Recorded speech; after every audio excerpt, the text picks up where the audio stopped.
8,20,000 लाई पर्ने आइपिओ आजदेखि खुलेको छ, त्यो पनि सर्वसाधारणको लागि। सबैले भर्न मिल्छ। सो कुन कम्पनीको आइपिओ र कति किता भर्ने र कम्पनी कस्तो रहेको छ त, यी सबै कुराहरूको बारेमा तपाईहरुलाई यो भिडियोमा जानकारी दिनेछु। आइपिओ बिक्री खुल्ला गरेको कम्पनी रहेको छ सोलो हाइड्रो पावर लिमिटेड।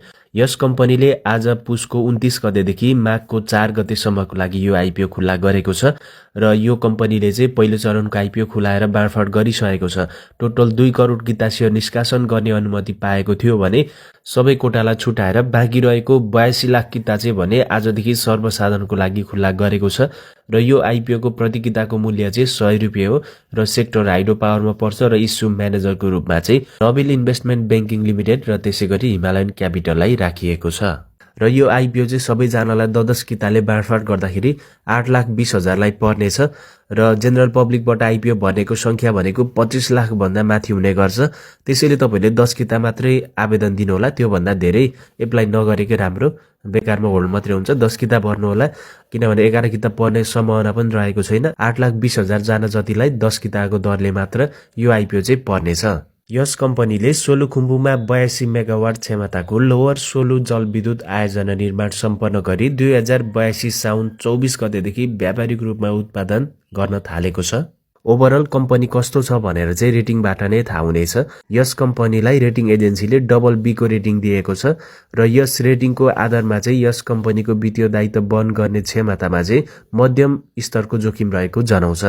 र यस कम्पनीको नेटवर्थ इपिएसहरु हेर्दाखेरि कम्पनीको नेटवर्थ भनेको 2078-79 मा भने 99.95 रुपैयाँ रहेको थियो र 2079-80 मा 99.96 रुपैयाँ रहेको थियो र हालको अहिले 2080-81 मा भने 100.21 रुपैयाँ रहेको थियो।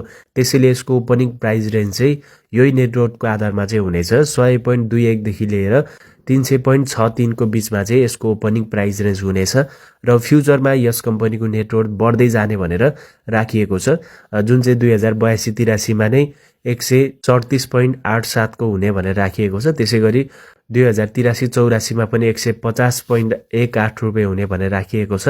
त्यसैगरी अब इपिएसहरु हेर्दाखेरि भनेको कम्पनीको अर्निङ पर शेयर यानी कि प्रति शेयरको आम्दानी 2078-79 मा 0.05 रुपैयाँ रहेको थियो र त्यसैगरी 2079-80 मा चाहिँ -0.01 रुपैयाँ रहेको थियो र 2080-81 मा चाहिँ भने 0.23 रुपैयाँ रहेको छ। सो इपिएस खासै राम्रो छैन, तर फ्युचरमा चाहिँ अब बढ्दै जाने भनेर प्रोजेक्सन गरिएको छ।